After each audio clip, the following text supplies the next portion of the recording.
भूख किसी किस्म की भी हो बहुत खतरनाक है। ये बात सादत हसन मंटो ने लिखी थी। नमस्कार दोस्तों, मेरा नाम है समी। हमारे दिलों पर कहानियां कितना असर करती हैं यह हम बचपन से देखते आए हैं। जब कोई हमें कहानी के जरिए से अपनी बात समझा देता है तो उसकी वो बात दिल पर लिख जाती है। तो मैंने भी सोचा कि आप सबसे रोज एक मुलाकात की जाए और कुछ कहानियां आपको सुनाई जाएं इस शो में, जिसका नाम है एक मुलाकात जरूरी है। यहां मैं आपको सुनाऊंगा कुछ पुरानी, कुछ नई और कुछ जानी पहचानी कहानियां। आज की कहानी का नाम है बू, जिसके लेखक हैं सादत हसन मंटो। सादत हसन मंटो एक ऐसे लेखक जो लुधियाना में जन्मे और फिर बंटवारे के बाद उनके देश का नाम पाकिस्तान हो गया।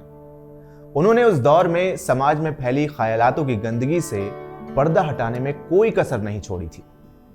वो समाज में फैली गलत धारणाओं के खिलाफ लिखते थे और इसी के चलते उन पर कई मुकदमे हुए। सही मायनों में वो वक्त से आगे के लेखक थे। तो चलिए सुनाता हूं उनकी कहानी बू।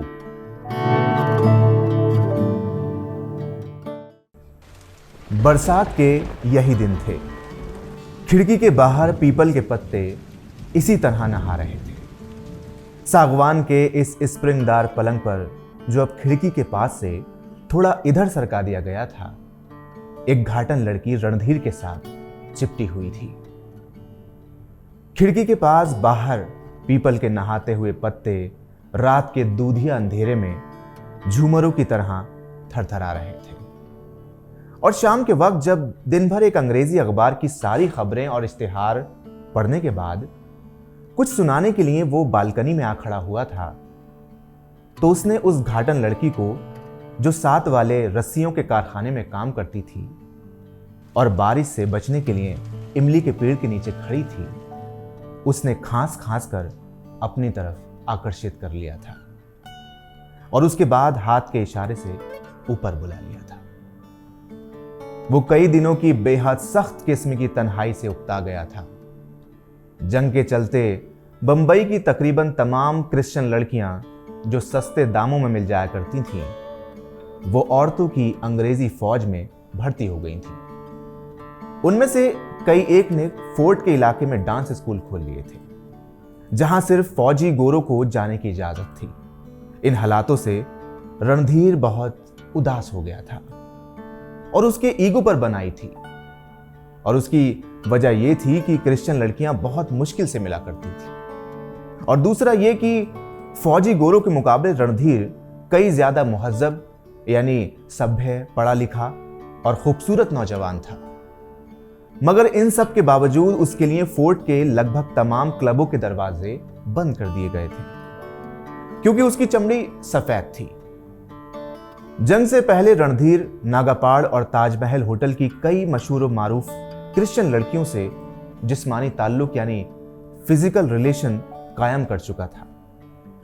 वो इन जिस्मानी ताल्लुक के आधार पर क्रिश्चियन लड़कियों को वहां के क्रिश्चियन लड़कों से ज्यादा बखूबी जानता था।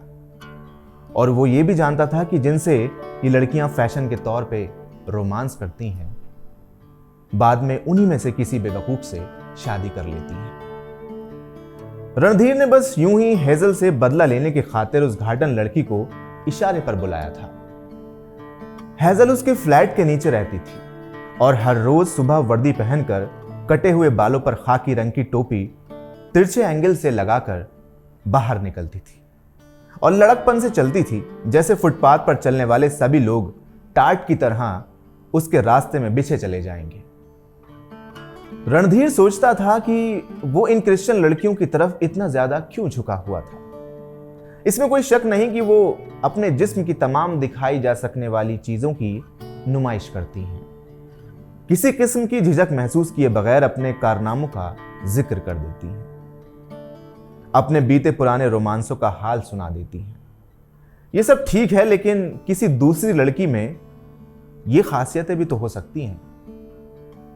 रणधीर ने जब घाटन लड़की को इशारे से ऊपर बुलाया तो उसे किसी तरह भी इस बात का यकीन नहीं था कि वो उसे अपने साथ सुला सकेगा। लेकिन थोड़ी ही देर के बाद उसने उसके भीगे हुए कपड़े देखकर यह सोचा था कि कहीं ऐसा ना हो कि बेचारी को निमोनिया हो जाए। तो रणधीर ने उससे कहा था, ये कपड़े उतार दो, सर्दी लग जाएगी। वो रणधीर की इस बात का मतलब समझ गई थी, क्योंकि उसकी आंखों में शर्म के लाल डोरे तैर गए थे। लेकिन बाद में जब रणधीर ने उसे अपनी धोती निकाल कर दी तो उसने कुछ देर सोचकर अपना लहंगा उतार दिया, जिस पर लगा मैल भीगने की वजह से और भी उभर आया था। लहंगा उतारकर उसने एक तरफ रख दिया और जल्दी से धोती अपनी रानों पर डाल ली। फिर उसने अपनी तंग भिची भिची चोली उतारने की कोशिश की, जिसके दोनों किनारों को मिलाकर उसने एक गांठ दे रखी थी। वो गांठ उसके तंदुरुस्त सीने के नन्हे लेकिन समटीले गले में छिप गई थी। देर तक वो अपने घिसे हुए नाखूनों की मदद से चोली की गांठ को खोलने की कोशिश करती रही, जो भीगने की वजह से बहुत ज्यादा मजबूत हो गई थी। जब थक हार कर बैठ गई तो उसने मराठी जबान में रणधीर से कुछ कहा, जिसका मतलब यह था, मैं क्या करूं, नहीं खुलती। रणधीर उसके पास बैठ गया और गांठ खोलने लगा। जब नहीं खुली तो उसने चोली के दोनों सिरों को दोनों हाथों में पकड़ जोर से झटका दिया कि गांठ अचानक खुल गई और इसके साथ ही दो धड़कती हुई छातियां एकदम से खुलकर सामने आ गई। लम्हा भर के लिए रणधीर ने सोचा कि उसके अपने हाथों ने इस घाटन लड़की के सीने पर नरम नरम गुंदी हुई मिट्टी को माहिर कुम्हार की तरह दो प्यालों की शक्ल बना दी है। उसकी सेहतमंद छातियों में वही गुदगुदाहट, वही धड़कन, वही गोलाई, वही गर्म गर्म ठंडक थी जो कुम्हार के हाथों से निकले हुए ताजा बर्तनों में होती थी। मटमैले रंग की जवान छातियों में, जो बिल्कुल कुंवारी थी, एक अजीब और गरीब किस्म की चमक पैदा कर दी थी, जो चमक होते हुए भी चमक नहीं थी। उसके सीने पर ये ऐसी दिए मालूम होते थे जैसे तालाब के गदले पानी पर जल रहे हों। बरसात के यही दिन थे। खिड़की के बाहर पीपल के पत्ते इसी तरह कपकपा रहे थे। लड़की के दोनों कपड़े, जो पानी में सराबोर हो चुके थे, एक गदले ढेर की सूरत में पड़े थे और वो रणधीर के साथ चिपटी हुई थी। उसके नंगे बदन की गर्मी उसके जिस्म में ऐसी हलचल पैदा कर रही थी जो सख्त सर्दियों के दिनों में नाइयों के गर्म हमामों में नहाते वक्त महसूस हुआ करती थी। सारी रात वो रणधीर के साथ चिपटी रही। दोनों जैसे एक दूसरे में गडमट हो चुके थे। उन्होंने बामुश्किल एक दो बातें की होंगी, क्योंकि जो कुछ भी उन्हें कहना था वो सांसों, होठों और हाथों से तय हो रहा था। रणधीर के हाथ सारी रात उसकी छातियों पर हवा के झोंकों की तरह फिरते रहे। छोटी छोटी चूचियां और मोटे मोटे गोल दाने, जो चारों तरफ एक सियाह दायरे की शक्ल में फैले हुए थे, हवाई झोंकों से जाग उठते और उस घाटन लड़की के पूरे बदन में एक सरसराहट पैदा हो जाती और खुद रणधीर भी कपकपा उठता। ऐसी कपकपाहटों से रणधीर का सैकड़ों बार वास्ता पड़ चुका था। वो उनको बखूबी जानता था। कई लड़कियों के नर्म और नाजुक और सख्त सीनों से अपना सीना मिलाकर कई कई रातें गुजार चुका था। वो ऐसी लड़कियों के साथ भी रह चुका था जो बिल्कुल उसके साथ लिपटकर घर की वो सारी बातें सुना दिया करती थी जो किसी गैर मर्द को नहीं सुनानी चाहिए। वो ऐसी लड़कियों से भी जिस्मानी ताल्लुक कायम कर चुका था जो सारी मेहनत खुद करती थीं और उसे कोई तकलीफ नहीं होने देती थी। लेकिन यह घाटन लड़की जो पेड़ के नीचे भीगी हुई खड़ी थी और जिसे उसने इशारे से ऊपर बुला लिया था, वो कुछ अलग किस्म की लड़की थी। सारी रात रणधीर को उसके जिस्म से एक अजीब किस्म की बू आती रही थी। उस बू को जो वक्त बा वक्त खुशबू भी थी और बदबू भी। वो सारी रात पीता रहा। उसकी बगलों से, उसकी छातियों से, उसके बालों से, उसके पेट से, जिस्म के हर हिस्से से ये जो बदबू थी और खुशबू भी रणधीर के पूरे सर से पांव तक बस गई थी। सारी रात वो सोचता रहा था कि घाटन लड़की बिल्कुल करीब होने पर भी हरगिज इतनी करीब ना होती अगर उसके जिस्म से ये बू ना उड़ती। ये बू उसके दिलो दिमाग की हर सलवट में रेंग रही थी, उसके तमाम नए पुराने ख्यालों में रच गई थी। उस बू ने उस लड़की और रणधीर को जैसे एक रात के लिए मिलाकर रख दिया था। वो दोनों एक दूसरे के अंदर दाखिल हो चुके थे, उन गहराइयों में उतर गए थे जहां पहुंचकर इंसान एक खालिस इंसान लज्जत में तब्दील हो जाता है। ऐसी फीलिंग, ऐसी लज्जत जो लम्हे भर की होने पर भी बहुत लंबी थी, ऐसी बू जो उड़ जाने की सलाहियत रखती थी लेकिन स्थिर सी हो गई थी। दोनों एक ऐसा जवाब बन गए थे जो नीले आसमान में उड़ता हुआ रुका हुआ दिखाई देता है। उस बू को जो उस घाटन लड़की के अंग अंग से फूट रही थी, रणधीर बखूबी समझता था, लेकिन समझते हुए भी वो किसी को समझा नहीं सकता था। जिस तरह कभी मिट्टी पर पानी छिड़कने से सौंधी सौंधी बू निकलती थी, लेकिन नहीं, वो बू कुछ और तरह की थी। उसमें लैवेंडर और इत्र की बनावटीपन नहीं था, वो बिल्कुल असली थी और औरत और मर्द के जिस्मानी ताल्लुक की तरह असली और पवित्र। रणधीर को पसीने की बू से सख्त नफरत थी। नहाने के बाद वो हमेशा बगलों वगैरह में पाउडर छिड़कता था या कोई ऐसी दवा इस्तेमाल करता था जिससे वो बदबू जाती रहे। लेकिन ताज्जुब है कि उसने कई बार उस घाटन लड़की की बालों भरी बगलों को चूमा और उसे बिल्कुल घिन नहीं आई, बल्कि अजीब किस्म के मजे का एहसास हुआ। रणधीर को ऐसा लगता था कि वो उसे पहचानता है, उसका मतलब भी समझता है, लेकिन किसी और को समझा नहीं सकता। बरसात के वही दिन थे। यूं ही खिड़की के बाहर जब उसने देखा तो पीपल के पत्ते उसी तरह नहा रहे थे। हवा में सरसराहटें और फड़फड़ाहटें घुली हुई थी। अंधेरा था मगर उसमें दबी दबी धुंधली सी रोशनी समाई हुई थी, जैसे बारिश की बूंदों का हल्का फुल्का गुबार नीचे उतर आया हो।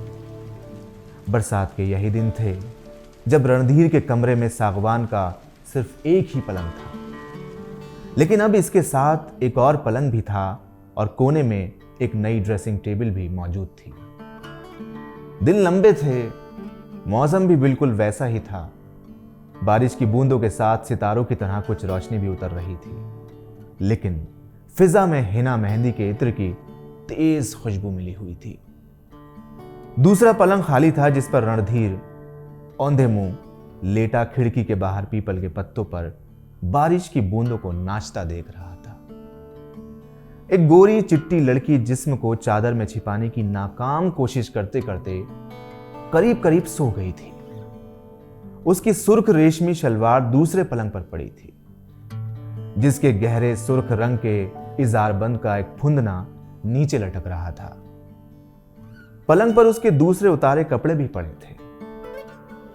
सुनहरी फूलदार जंपर, अंगिया जंगिया और दुपट्टा सुर्ख था, गहरा सुर्ख, और इन सब में हिना मेहंदी के इत्र की तेज खुशबू बसी हुई थी।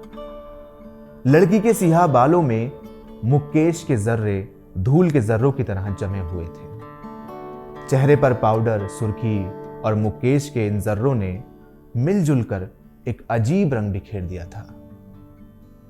बेनाम सा उड़ा उड़ा रंग और उसके गोरे गोरे सीने पर कच्चे रंग के जगह जगह सुर्ख धब्बे बना दिए गए थे।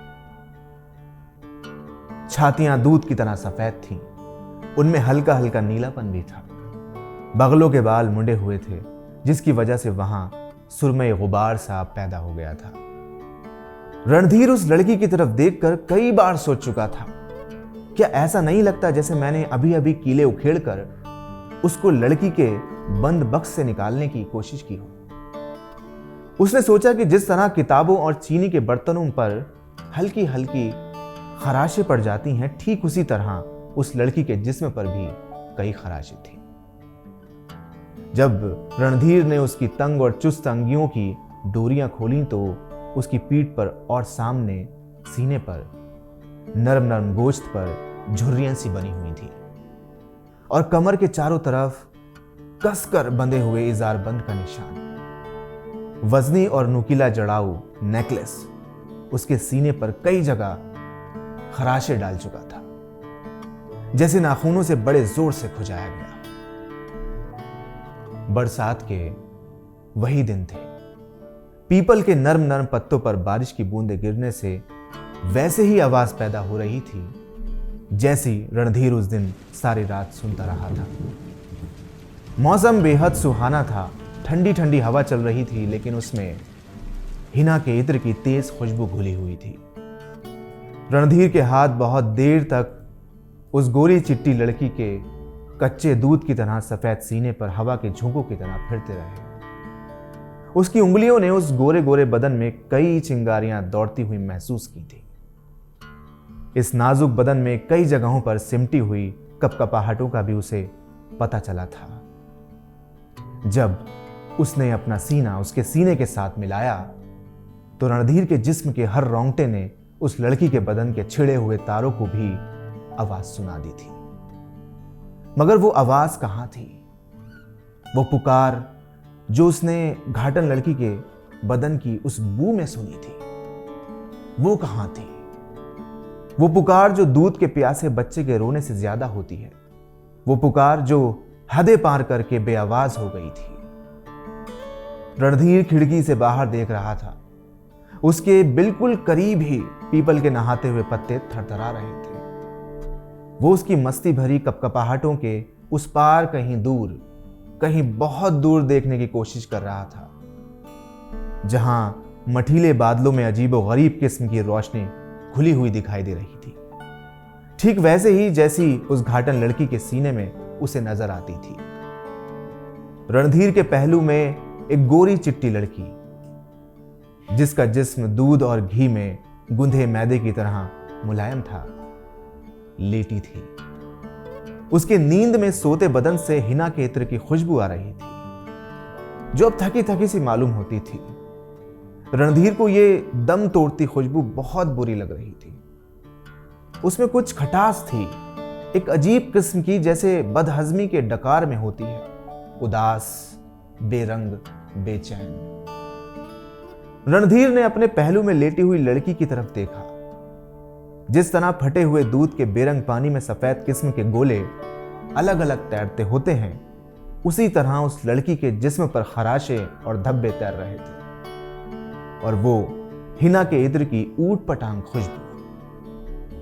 असल में रणधीर के दिलो दिमाग में वो बू बसी हुई थी जो उस घाटन लड़की के जिस्म से बिना किसी कोशिश के बावजूद खुद निकल रही थी। वो बू जो हिना के इत्र से कहीं ज्यादा हल्की फुल्की और दबी हुई थी, जिसमें सूंघे जाने की कोशिश शामिल नहीं थी, जो खुद ब खुद नाक के अंदर दाखिल होकर अपनी सही मंजिल पर पहुंच जाती थी। रणधीर ने आखिरी कोशिश के तौर पर उस लड़की के दूधिया जिस्म पर हाथ फेरा, लेकिन उसे कोई कपकपी महसूस न हुई। उसकी नई नवेली बीवी, जो एक फर्स्ट क्लास मजिस्ट्रेट की बीवी थी, जिसने बीए तक तालीम हासिल की थी और जो अपने कॉलेज के सैकड़ों लड़कों के दिलों की धड़कन थी, रणधीर की किसी भी हिस्से को छू ना सकी। वो उस हिना मेहंदी की खुशबू में उस बू को तलाश कर रहा था, जो उन्हीं दिनों में जब खिड़की के बाहर पीपल के पत्ते बारिश में नहा रहे थे, उस घाटन लड़की के मैले बदन से आई थी। दोस्तों, उम्मीद करता हूं सादत हसन मंटू की ये कहानी आपको पसंद आई होगी, और ऐसी ही कहानियां मैं आपके सामने आपको सुनाने आता रहूंगा। तब तक के लिए चैनल को सब्सक्राइब कीजिए, वीडियो को लाइक कीजिए और शेयर कीजिए। धन्यवाद।